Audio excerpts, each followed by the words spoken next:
This episode is brought to you by Indeed. Stop waiting around for the perfect candidate.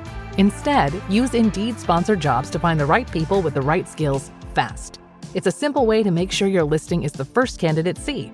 According to Indeed data, sponsored jobs have 4 times more applicants than non-sponsored jobs. So go build your dream team today with Indeed. Get a $75 sponsored job credit at Indeed.com/podcast. Terms and conditions apply.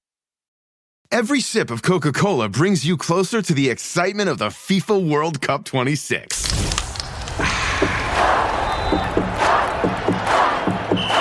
Because nothing compares to the joy. So grab a Coke and drink in the FIFA World Cup 26. No purchase necessary. 13 plus in 50 U.S. states and D.C. with a web-enabled device. Ends March 1st with 8 entry periods. Rules at cokeurl.com/soccer rules.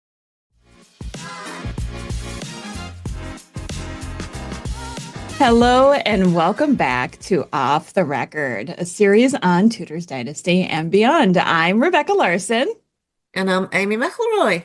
And it's Sunday, so I'm excited. I love our Sunday episodes. We always get to do, well, recently we've been doing a lot of what if episodes because people have been clamoring for them. What was the last episode we did? Oh, what if Elizabeth I had died from smallpox in 1562, and what kind of feedback did we get from that episode?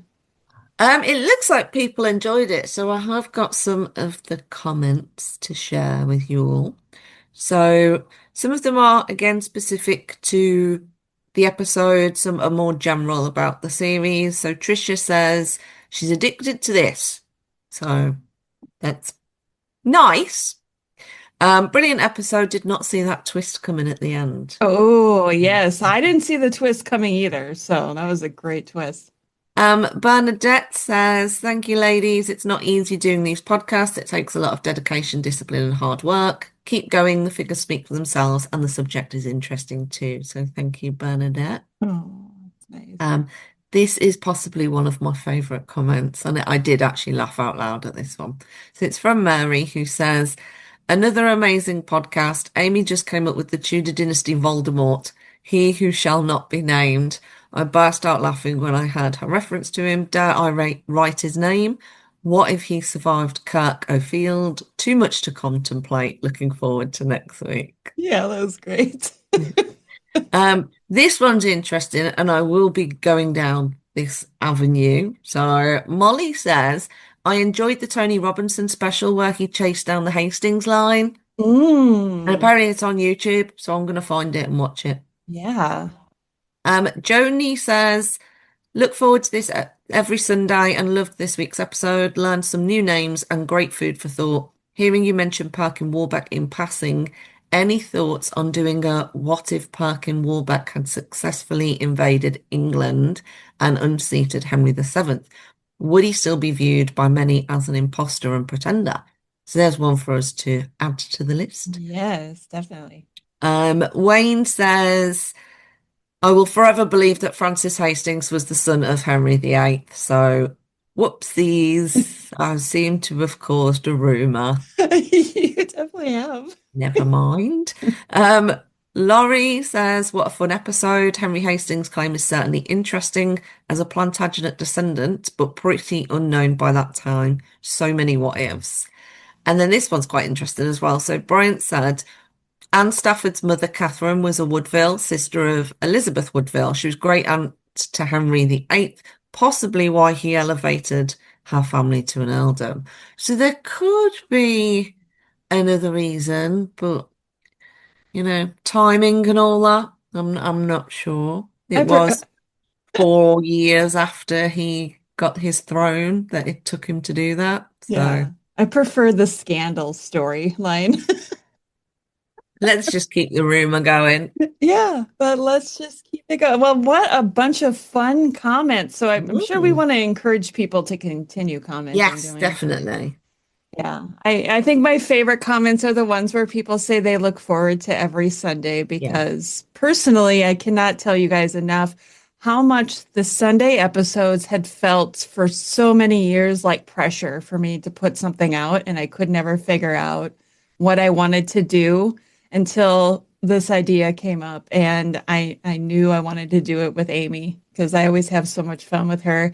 And now I'm excited for every time we sit down to record. So I'm glad that people are excited for the Sunday episodes too. So thank you. Yes, we enjoy it too. We do.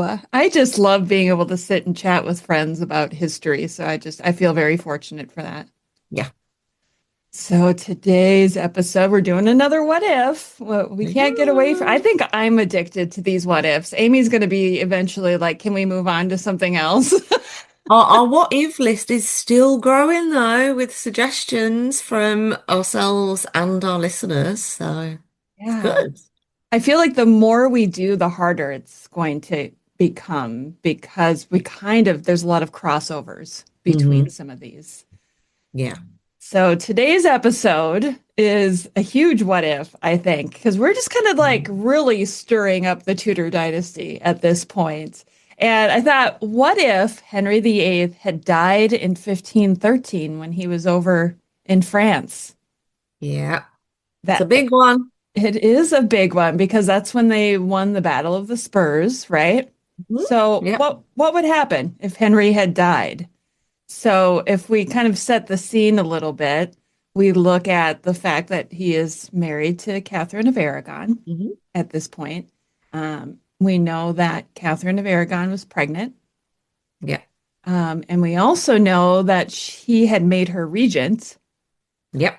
and she was like leading the army to fight against James the Fourth at the Battle of Flodden. So how's that for a big set the scene? Henry, Yeah. and it would have taken time for the news of Henry VIII's death to get back. And so I think a lot of this just would kind of depend on timing exactly. Would it have happened before James the Fourth was killed, or would it have happened Mm. after James the Fourth was killed? So I think that's going to kind of be a big variable for us. So the biggest thing to me at this point in 1513, there is no surviving children. Hmm. Um, Henry, Duke of Cornwall, who we've talked about before in this show, died in 1511.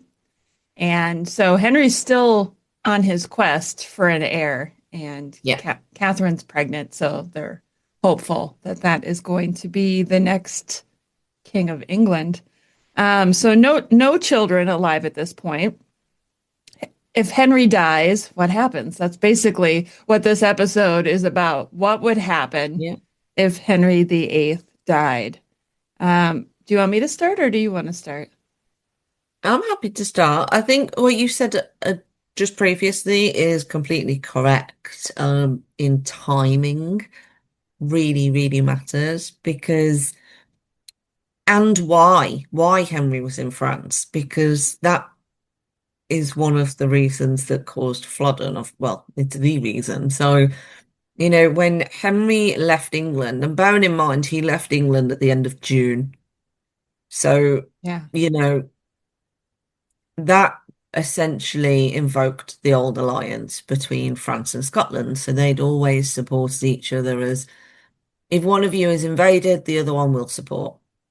So France did actually send some military commanders, so to speak, money, that kind of stuff to Scotland to say, look, Henry's here, come and help us. And obviously it's awkward for James because he's married to Henry's sister. So it is awkward. And obviously James the Fourth he was a chivalrous monarch. Like, we've got to give him that. He was quite Renaissance.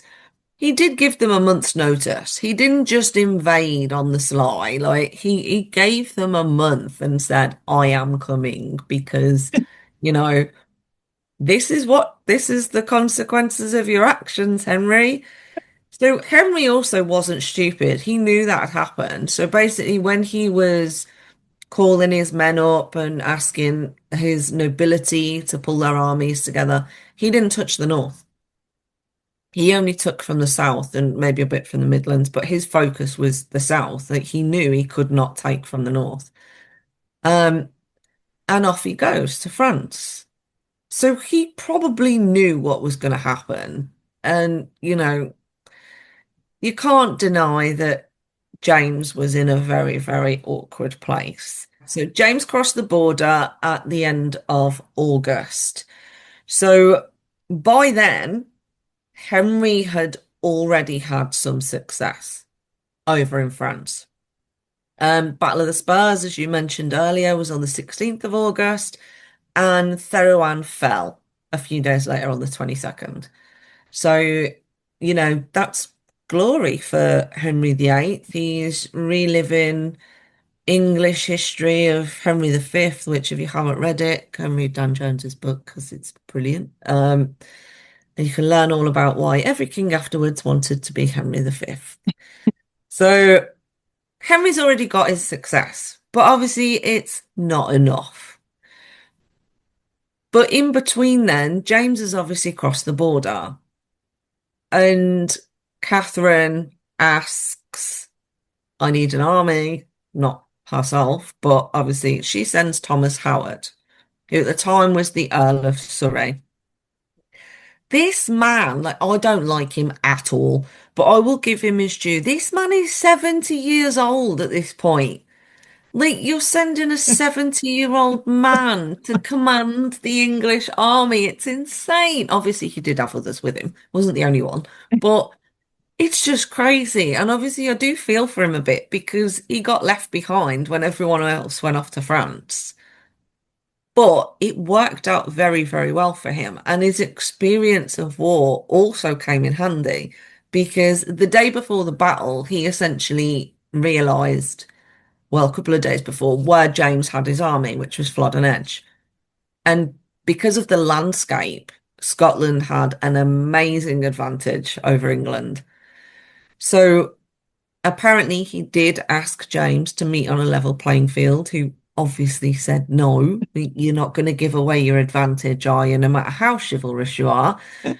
So he actually decided to move the English army.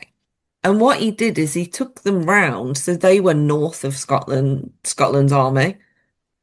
So any retreat from Scottish troops was blocked. Yeah. James realised it and essentially moved his army to a less advantageous place, which, yeah, didn't work in his favour. But the following day, they obviously met in battle.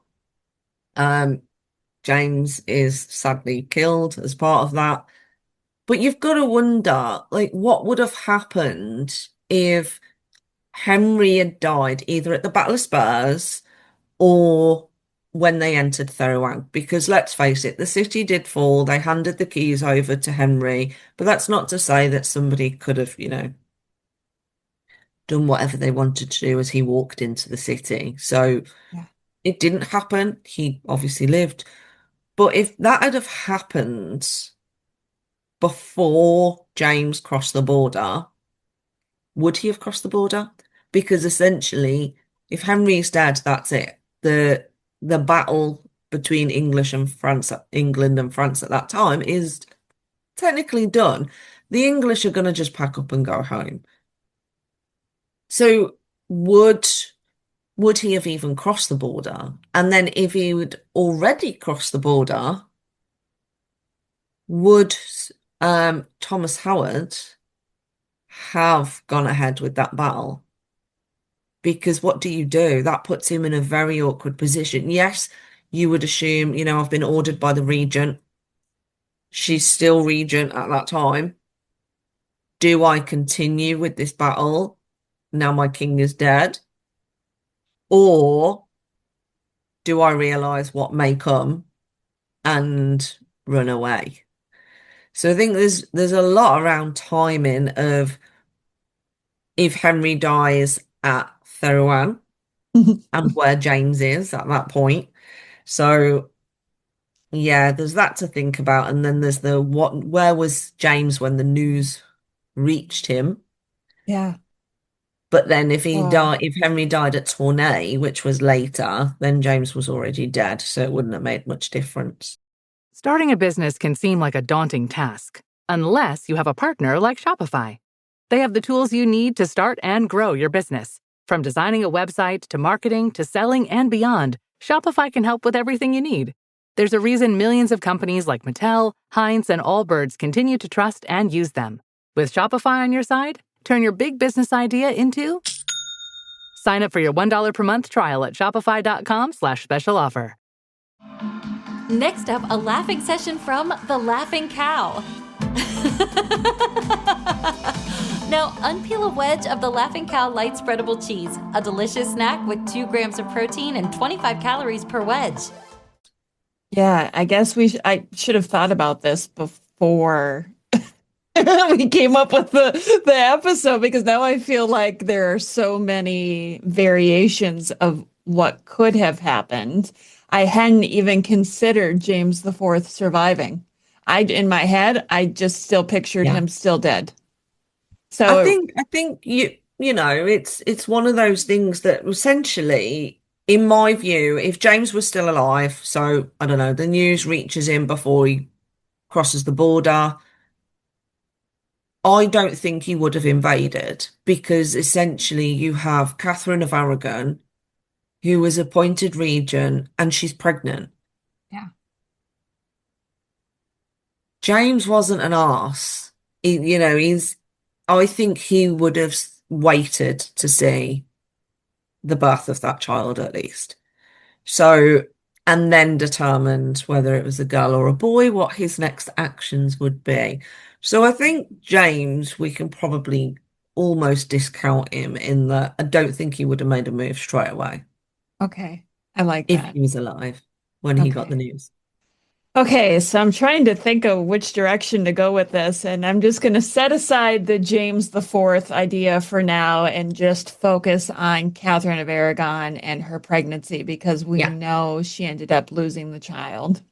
Yeah. And but if she hadn't, that's another what if, right? If she hadn't lost it, Henry is dead. She's with child. Everybody's going to wait and see what's going to happen. What's she going to give birth to? And it does make me wonder, too, if it had been a daughter that survived, would they have said she is the new Queen of England and Catherine is the regent? I don't even know if they would have let Catherine remain regent, or if some English blokes would have come in and some men, Yeah, I think if it was a boy, they probably would have left her as regent on the basis that was a strong council behind her. Yeah. If it was a girl, I don't think they would. I think they'd look for a male. Somebody. Okay, so that brings us right back to Henry VIII died and he had no children. Who would be in line to succeed the throne?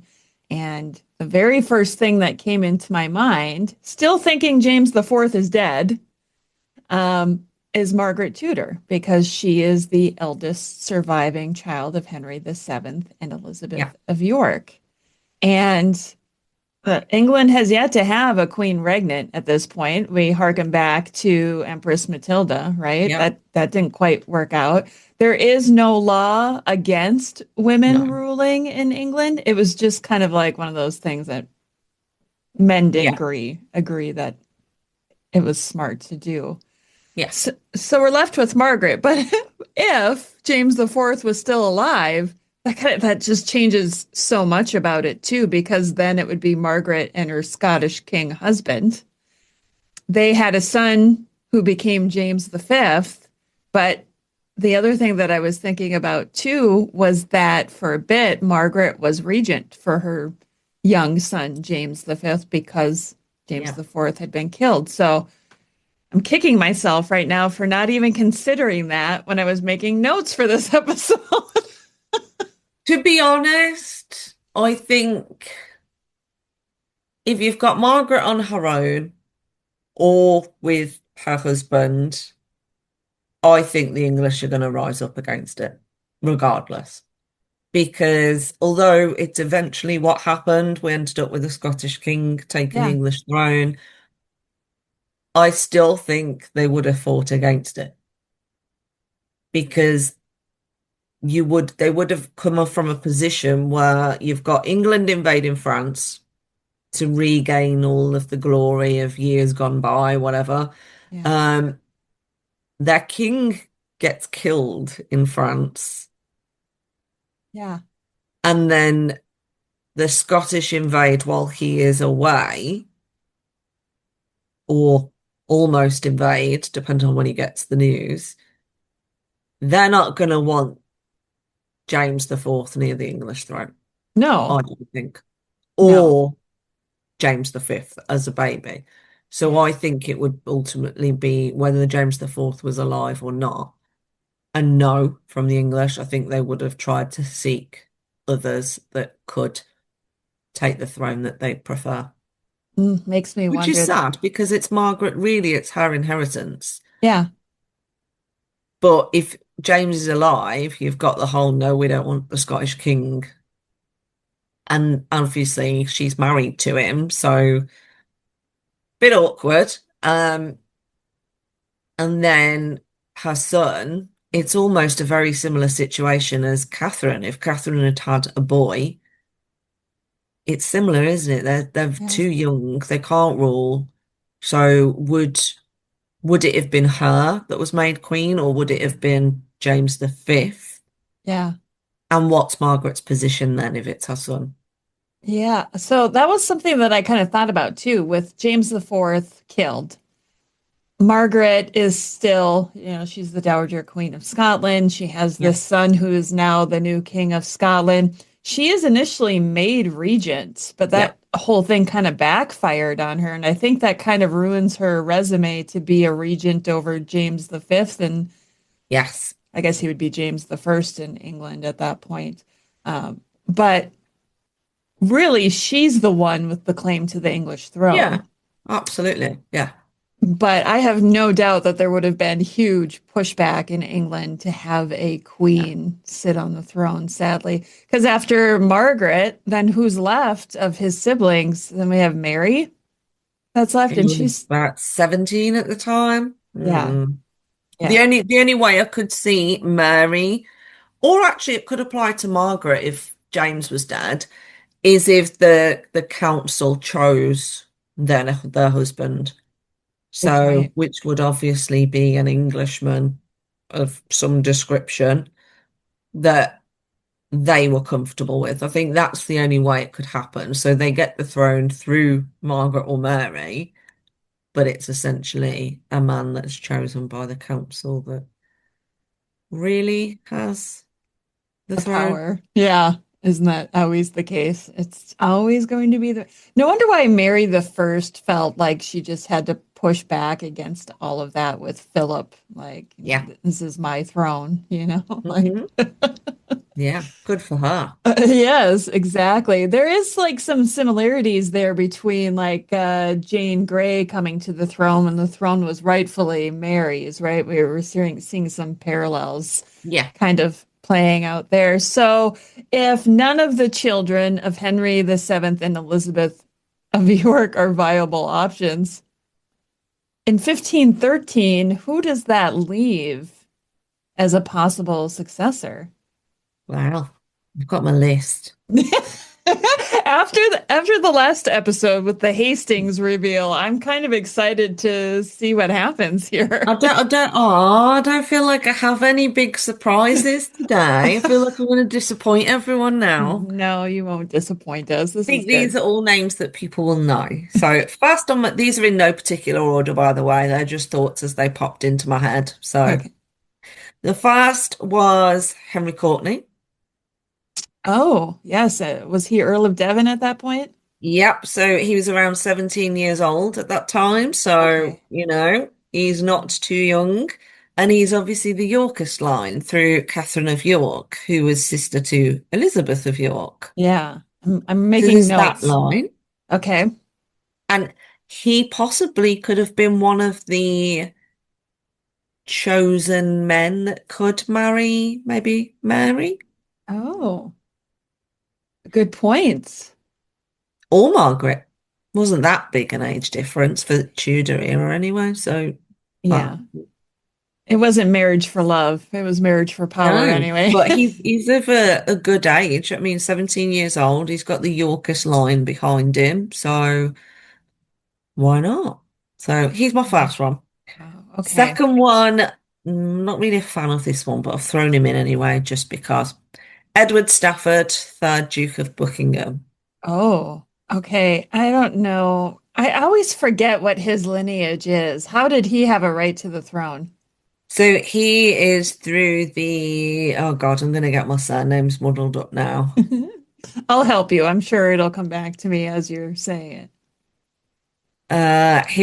His father was Henry Stafford, the second Duke of Buckingham, and he married Catherine Woodville. Oh, okay. So that's his line. So obviously lots of money behind him, Yes. So but he, also okay. rebellion behind him. Well, not him, his line. So I think he would probably be a no unless they were looking at the money side. And he was a bit older. I think he was in his 30s at that point. So I Okay. still think Henry Courtenay would have been the better of the two out of them if they wanted a young jousting, horse riding, Yeah. archery king Yeah. like So Henry. so far I'm liking Henry Courtney as a strong candidate. He would have been the same age as Mary at the time. That would have been like perfect. Yeah. Okay. All right. Then we have who should I go with next?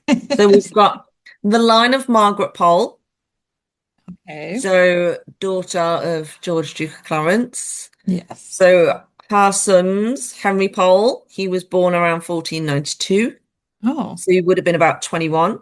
okay. And at that point, I'm not sure when he married. So he could have been, if he was married, it's not that bad, but he could have also been one of the people that could have been put forward to marry one of the Tudor sisters if Mm. needed. Then you've got Arthur, who was born around 1499, so younger, but Yeah. just about old enough to be put forward if he wanted to, but might be a bit difficult when you've got an older brother. Yes. The other two I've pretty much dismissed as a bit too young because you've got Reginald, who Yeah. was born around 1500, and then Geoffrey, who was 1504. And Reginald, as we know, obviously went off to the continent to do his studies and whatever else he did. So I think out of those two, probably Henry Pole, first Baron Montague, is a good option. And then just to throw a complete spanner in the works, Oh, good. I like to do the Della Poles. Oh, I feel like So, this is a line I'm not very familiar with.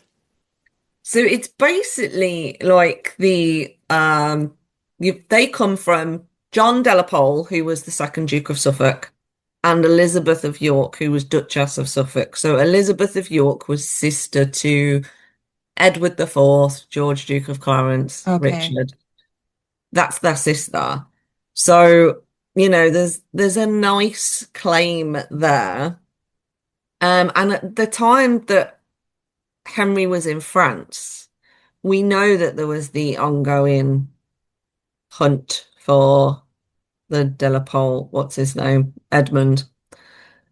Um, so no, sorry, Edmund was beheaded earlier that year. 1513. Yes. So obviously Okay. he goes out of the picture, but there's still two of them left. So you've got Richard de la Pole, who didn't die until 1525.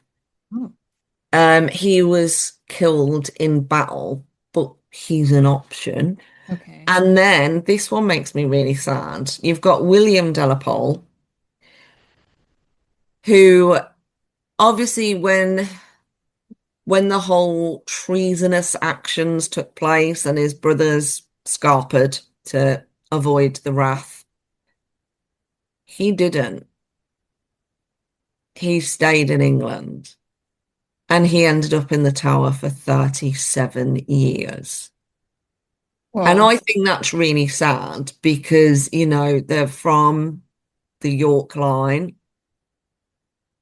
and we've got one of them that was in prison for 37 years. And obviously, he's probably not going to be first choice to put on the throne because he's been in the tower for quite a long time. But then again, if you're looking for somebody, is it better to have a Delapole on the throne, even if you do just take them out the tower and stick them on a throne, or someone else? So they're the options that I came up with that Wow. I personally think would throw a spanner in the works against Margaret or Mary. See, now the whole time, all of my notes are, this is so funny. How we come up with a topic, I go in one direction and Amy goes in another direction. And I had, when I thought about this, I had really put my focus on could Margaret have been the best option?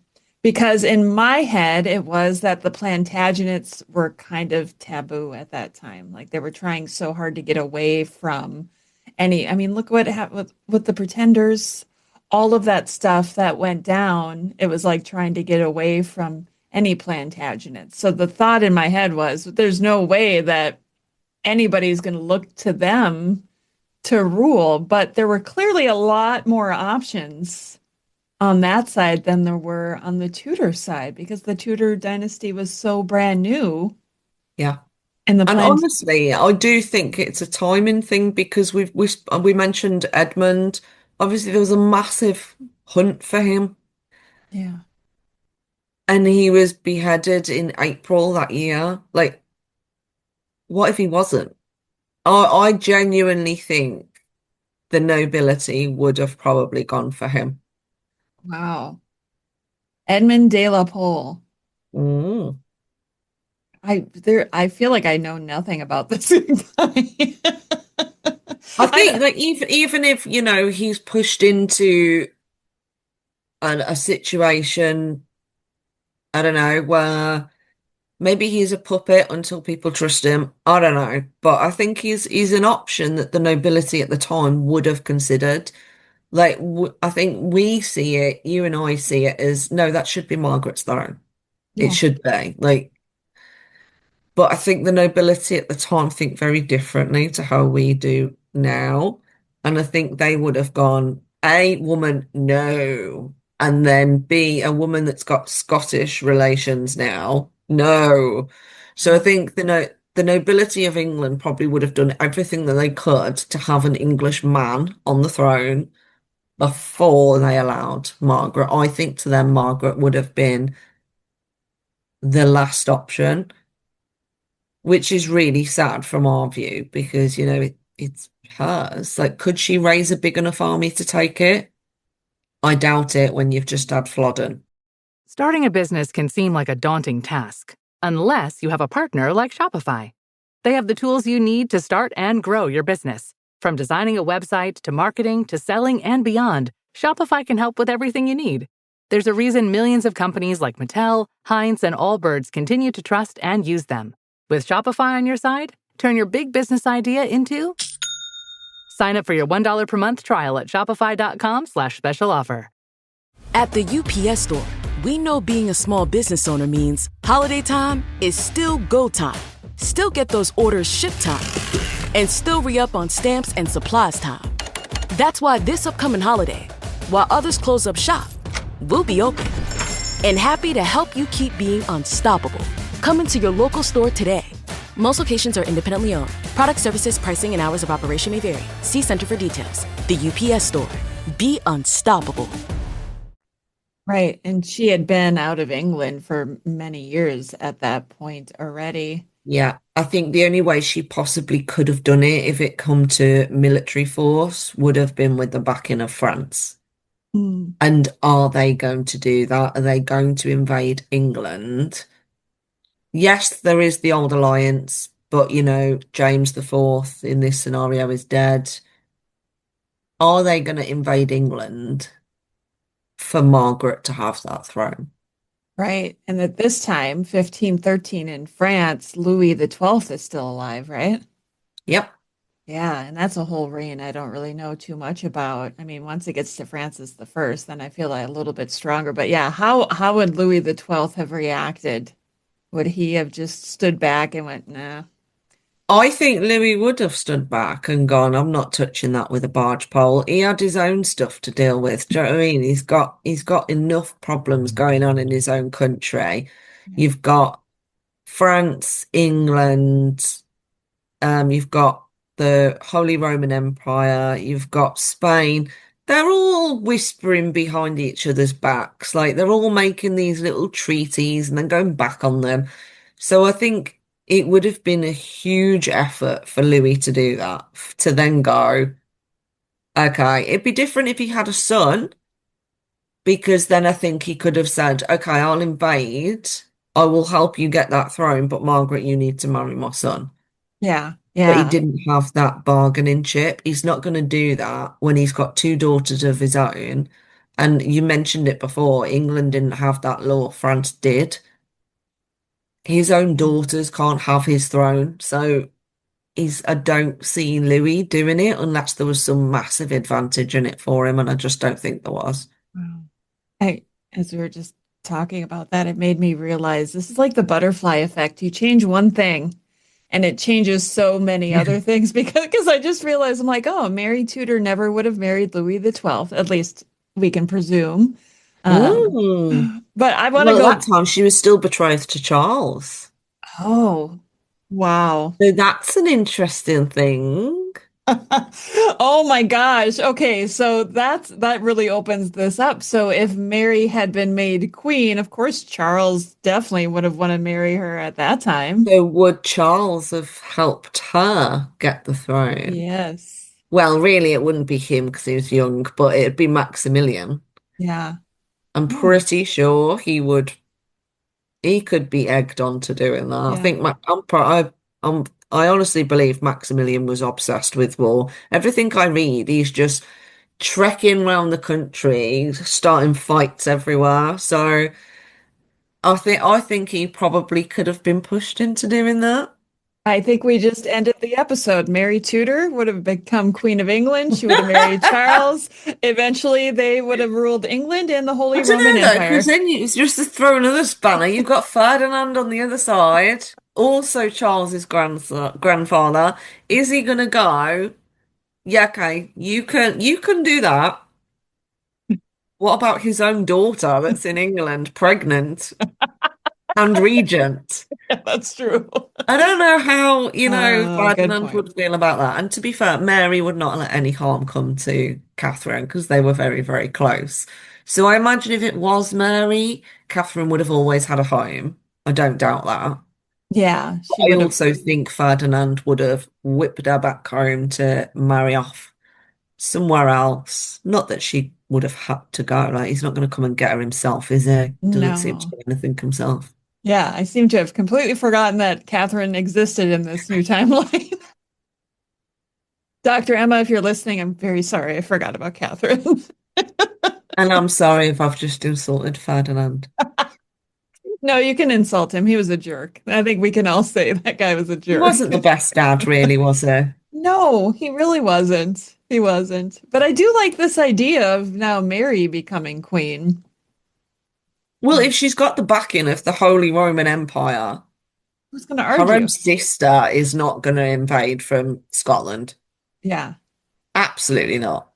she would not And have. to be fair, would Margaret even want to? It's Like, I not. know they weren't very, very, very close because they'd been apart for a few years. But if Mary was declared queen, is her own sister going to do that? Probably not. Or is she going to focus on her own responsibilities, which is her son? Yeah. She was obviously regent for a while. Um, didn't last too long, but then she had her second son. So, she's got other things to be concerned about than I know it sounds quite big, but taking another throne, I think she's got enough to worry about. So I think it depends on Margaret's reaction, but I don't think she'd have a hope against England. wouldn't really want her there. I think Mary would just about make it via the nobility, but then of course she's got the backing of Maximilian. So Yeah. I keep thinking like if James the Fourth had survived, if he had not been killed at Flodden, he's still the King of Scotland. He's yeah. still married to Margaret Tudor. They still have their son who becomes James the Fifth. Would he have tried to make a play for the throne? Would he have had the real backing of France to try to take? I mean, he's there. It's an island. So the odds are greater, but I don't even know that he would have had the forces to be I able don't to. think he would have, not after Flodden. Like he might have Yeah. waited a while, as I said earlier, to see what happens with Catherine's pregnancy. Um, and he might have spent that time trying to negotiate with Louis. Like, if, you know, this is a girl, what do you want to do? Shall we invade? Blah, blah. He might have spent that time doing that. I like to think that he wouldn't, because I quite like James. Not So, really a good excuse for why he wouldn't invade, but I like him. I like him. The irony in all of this is let's say James the Fourth died, Margaret becomes Queen of England. After she dies, her son becomes King of England, and suddenly we end up with Mary, Queen of Scots, ruling England just like she always wanted to. Yeah. And then James the Sixth. What a surprise. We end up back where we were. Yeah. Yeah. Wow, this is interesting. I do feel like now, after talking about all of this, that to me, Mary Tudor, the youngest surviving child of Henry VII and Elizabeth of York, makes sense. Once you said that she was betrothed to Charles, I'd completely forgotten about that. That just, to me, solidifies it. I'm going to throw all the Plantagenets out. They are gone now because they were already, They were, but I still think the English nobility would have wanted one of them first. I think the Mary thing probably would have been the outcome because if Maximilian had backed it, yeah. because that's quite terrifying if you've got the Holy Roman Empire invading you. So I think their first thoughts would have been, let's find an Englishman to take the throne. But I think they probably would have backed down at Maximilian invading Yeah. on the basis that Mary does marry, not just let's just invade and take the throne for ourselves. Well, my mind is blown right now. I honestly prepared for this episode and I feel so unprepared at this moment right now. It I kind makes of feel like we both prepared and then went off on complete yeah. tangents that have got nothing to do with what we prepared. I know. So I'm looking through all my notes. I'm like, all of my notes are about Margaret Tudor. maybe we just shouldn't prepare any time. We should just wing it and see what happens. Yeah, I just yeah, when I do like I want to talk more about the Mary and Charles option because I do feel like it would have been scandalous in England, right? Because we do know, we can now look back at history and see how the council and the powerful men of England reacted when Mary wanted to wed Philip. Yeah, yeah, It was terrifying to them to think that there could be a Spaniard on the throne absolutely. Yeah, who could control anything to do with England. yeah. So there definitely would have been backlash. And maybe that would have been their bargaining chip. Do you know what I mean? That Mary Tudor is the queen, the power is hers. Like, okay, we will step down. We won't put any English men forward. She can marry Charles, but she is the queen. Maybe Some, that's the way they would have gone with it as a bit of a compromise. Got to give them some credit for compromising, I guess. I'm going to throw a wrench into this, and Oh God, God. I know that you've studied Mary. Yeah. Charles Brandon is still alive. I know he'd be gutted, wouldn't he? Would he be gutted or would she be gutted about Well, it? I think they'd both be gutted. I wouldn't be surprised if Prince Charles didn't join her in England for quite a while. And, Hmm. Mary and Brandon At a tryst? Is that where you're going have with their it? own time together before he arrives or in between his trips. Yikes. That sounds a little dangerous. She could get pregnant. True. And Charles could get his head cut off, but Oh. yeah. This seems like a very Charles Brandon move. I'm glad that you brought this up because he'd be like, "Oh yeah, my best friend's younger sister, she's hot. She's going to become Queen of England. I'm going to get with that and get her pregnant so I can become king." To be fair though, my best friend has just died in France. I've got to be the replace. I've got to look after my best friend's little sister, haven't I? Look after in quotation marks.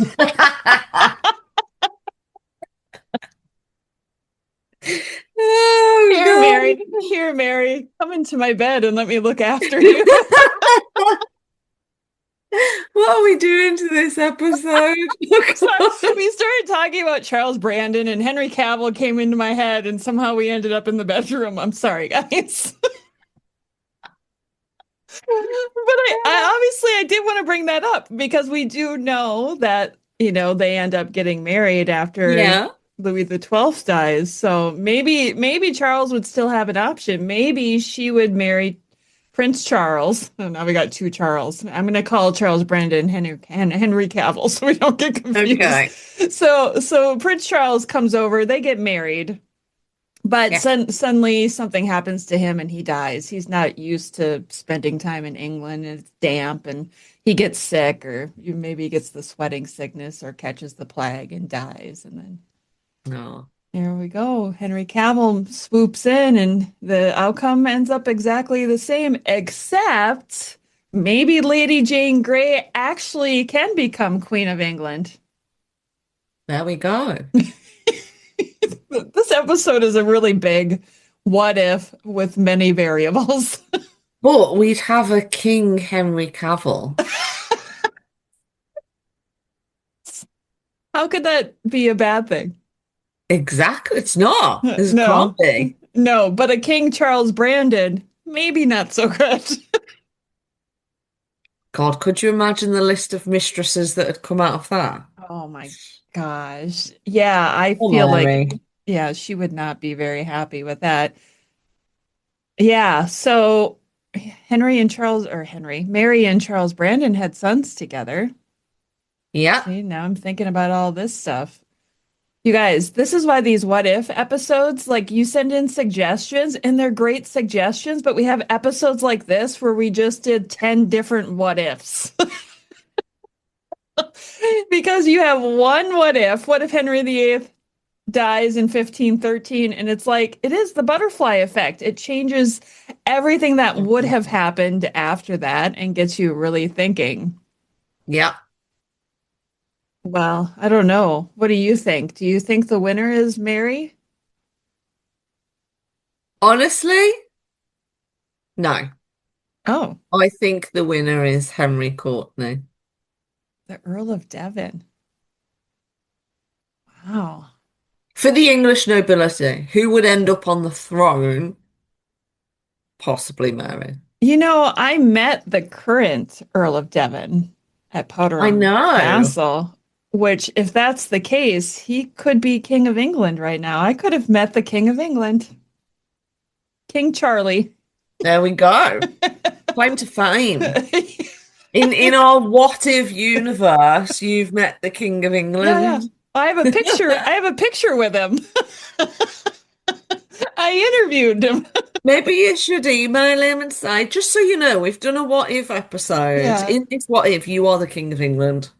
Yes, yeah. And that's funny. That's something that he talks about too a lot is his family line and how it had that potential for them to become There kings we of England. go. So Yeah, this has been fascinating. I know this is going to end up being a little bit shorter of an episode than usual, but I don't feel like there's too much more for us to go over here. I No, think, but I would love to know what other people think. yeah. Yeah. Are you on Team Rebecca, who thinks Mary Tudor would have married Prince Charles, future Charles V, and then he would have died and she would have married Charles Brandon? Okay, Henry let's Cavill. that's right. She would have married Henry Cavill, which then would have put Lady Jane Grey on the throne, maybe eventually. I mean, it all depends on if they had sons like they did in real life and if the Yeah. sons had lived or not. Okay. So my vote, Team Rebecca, is Mary Tudor marrying Prince Charles. As Or much as I love Mary Tudor, yeah. my vote is Henry Courtney, and he possibly marries Mary Tudor. Either way, Mary wins, doesn't she? Mary wins. Win-win. I love this for Mary. That is a great ending for her. And she Consider doesn't have to marry Louis. Yeah, exactly. She gets somebody younger, actually. I did this episode really took a turn for me because the whole time I was rooting for Margaret and now I've moved on to her sister. Like Margaret is a non-issue now. We've just completely pushed her aside and we've moved to the younger, prettier sister. Unless Henry Courtney marries Margaret. Oh. Well, and then that just depends on whether or not James the Fourth lived. Mhm. So, and that's Yep. okay. So, are you guys Team Rebecca or are you Team Amy? If you say you're not Team Rebecca, don't ever listen to the show again. I'm just kidding. I And if don't you're Team Amy, you have my permission to just ignore what she just said and watch it anyway. Yeah, exactly. This was a fun episode. I feel like we just, when we come up with these ideas, we really bounce back and forth on what we should do. Is there going to be enough to talk about? And I was kind of excited about this one because I thought, oh, this changes things. So Yeah. I think I like that we start with a title and then we both just go in different directions. we do. And I have no idea what you're going to say. You've got no idea what I'm Yeah. going to say. So And I like sometimes the day before I send her my notes, Yeah. like I did yesterday. I sent Amy my notes and she's like, "Oh, you didn't mention any Plantagenets." And I was like, "Yeah, you're right. They're a non-issue."